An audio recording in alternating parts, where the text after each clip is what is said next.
जल ही जीवन है और इसकी हर बूंद हमारे भविष्य से जुड़ी है। बढ़ती जरूरतों और बदलते पर्यावरण के बीच जल संरक्षण आज समय की सबसे बड़ी आवश्यकता बन चुका है। वर्षा जल संचयन, पानी के सही उपयोग और जन भागीदारी से हम आने वाली पीढ़ियों के लिए जल सुरक्षा सुनिश्चित कर सकते हैं। आइए जल की हर बूंद को सहेजने का संकल्प लें।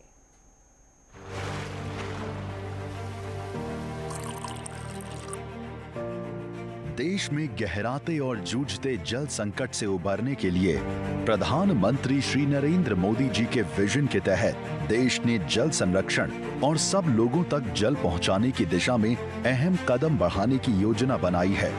इस कड़ी में जल शक्ति अभियान ने महत्वपूर्ण भूमिका निभाई है। पानी संग्रह के लिए, पानी के स्रोतों को पुनर्जीवित करने के लिए हम लगातार प्रयास करें और हम इस विश्वास के साथ आगे बढ़े कि पानी के क्षेत्र में पिछले 70 साल में जो काम हुआ है, हमें 5 साल में 4 गुने से भी ज्यादा उस काम को करना है। और प्रधानमंत्री जी ने जुलाई 2019 में पूरे देश में जल की समस्या से जूझते 256 जिलों के 1592 ब्लॉक्स की पहचान कर जल शक्ति अभियान की शुरुआत की। इस अभियान ने शुरुआत से ही उपलब्धियों को साथ जोड़ा। इस दिशा में आगे बढ़ते हुए देश के यशस्वी प्रधानमंत्री श्री नरेंद्र मोदी जी ने 22 मार्च 2021 को विश्व जल दिवस के मौके पर जल शक्ति अभियान कैच द रेन कैंपेन की शुरुआत की और मूल मंत्र दिया, catch the rain where it falls when it falls, और शुरू हुआ वर्षा जल संचयन कार्य।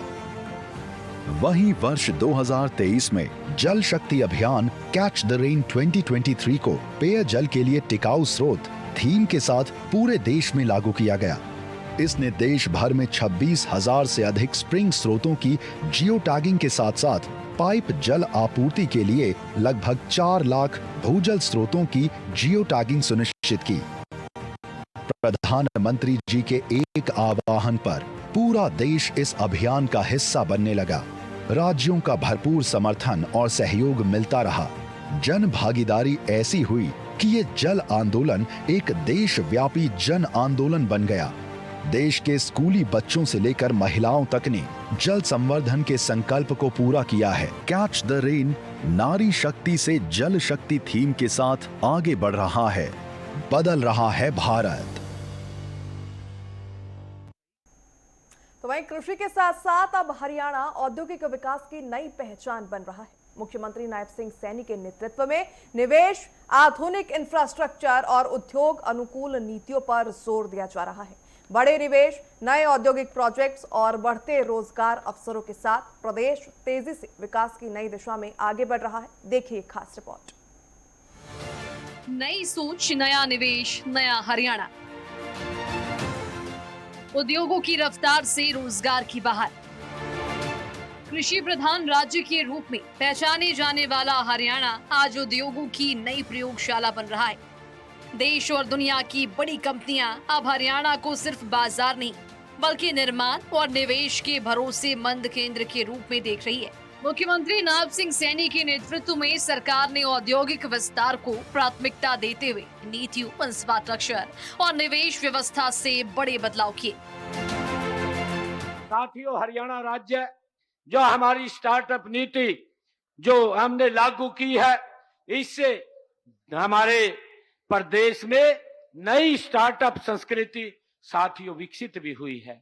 हरियाणा भारत में स्टार्टअप की संख्या में साथियों आज चौथे बड़े राज्यों के अंदर अपने स्थान पर उभर करके वो खड़ा हुआ है।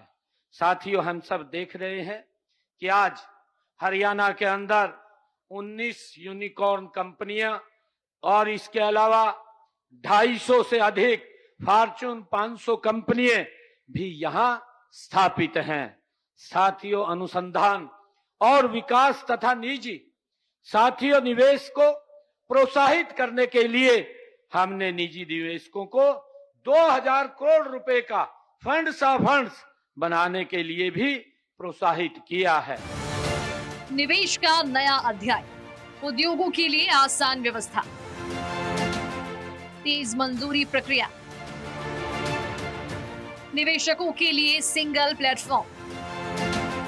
सरकार का फोकस सिर्फ नए उद्योग लगाने तक सीमित नहीं है, बल्कि ऐसा वातावरण तैयार करना है जहां निवेशकों को शुरुआत से लेकर उत्पादन तक हर स्तर पर सुविधा मिल सके। इसी दिशा में ईज ऑफ डूइंग बिजनेस को मजबूत किया गया।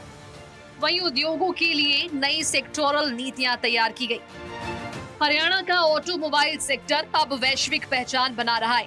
सोनीपत का IMT खरखौदा इसका सबसे बड़ा उदाहरण है, जहां देश की दिग्गज ऑटो कंपनियां हजारों करोड़ रुपए का निवेश कर रही है। तो वहीं मारुति सुजुकी का मेगा प्रोजेक्ट न सिर्फ उत्पादन क्षमता बढ़ाएगा, बल्कि बड़ी संख्या में युवाओं के लिए रोजगार के अवसर भी तैयार करेगा। हरियाणा का auto corridor, Maruti Suzuki mega project, निवेश 18,000 करोड़ रुपए, रोजगार के अवसर 11,000। सुजुकी मोटरसाइकिल, निवेश 1,466 करोड़ रुपए, रोजगार 2,000। अब हरियाणा की पहचान सिर्फ ऑटो हब तक सीमित नहीं है। इलेक्ट्रॉनिक, सेमीकंडक्टर से जुड़े उद्योग और बैटरी निर्माण जैसे भविष्य के क्षेत्रों में भी प्रदेश तेजी से कदम बढ़ा रहा है। IMT सोहना में हो रहे निवेश और इलेक्ट्रॉनिक मैन्युफैक्चरिंग क्लस्टर जैसी योजनाएं प्रदेश को नई तकनीक आधारित अर्थव्यवस्था की ओर ले जा रही है। भविष्य के उद्योग, बैटरी टेक्नोलॉजी निवेश, इलेक्ट्रॉनिक मैन्युफैक्चरिंग क्लस्टर, प्रदेश के अलग अलग हिस्सों में विकास की नई तस्वीर दिखाई दे रही है। पानीपत में ऊर्जा भंडारण परियोजना, रोहतक में फुटवेयर क्लस्टर, गुरुग्राम में ग्लोबल सिटी और महेंद्रगढ़ में मल्टी मॉडल लॉजिस्टिक हब जैसे प्रोजेक्ट आने वाले वर्षों में हरियाणा की आर्थिक दिशा तय करेंगे। विकास के नए केंद्र, ग्लोबल सिटी 1,000 एकड़, लॉजिस्टिक हब 886.78 एकड़। निवेश को गति देने के लिए प्रक्रियाओं को सरल बनाया गया है। अब उद्योगों को मंजूरी के लिए लंबी प्रक्रियाओं से नहीं गुजरना पड़ता। सिंगल विंडो सिस्टम और डिजिटल सुविधाओं के जरिए सरकार निवेशकों को तेज और पारदर्शी व्यवस्था उपलब्ध करवा रही है। उद्योगों के लिए आसान रास्ता, मंजूरी प्रक्रिया में तेजी, 10 नए औद्योगिक क्षेत्र प्रस्तावित। बड़े उद्योगों के साथ साथ छोटे और मध्यम उद्योग भी हरियाणा की अर्थव्यवस्था को मजबूती दे रही हैं। MSME सेक्टर में बढ़ती भागीदारी ने लाखों लोगों के लिए रोजगार के नए रास्ते खोल दिए। निर्यात में बढ़ोतरी और नई औद्योगिक नीतियां प्रदेश की आर्थिक क्षमता को और मजबूत कर रही है। MSME की ताकत 14.91 लाख MSME, 90 लाख से ज्यादा रोजगार से जुड़ा। निवेश की नई मंजिलें, रोजगार के नए अवसर और विकास का बदलता स्वरूप। हरियाणा अब औद्योगिक प्रगति के उस दौर में आगे बढ़ रहा है जहां उद्योगों की रफ्तार प्रदेश के भविष्य को नई दिशा दे रही है।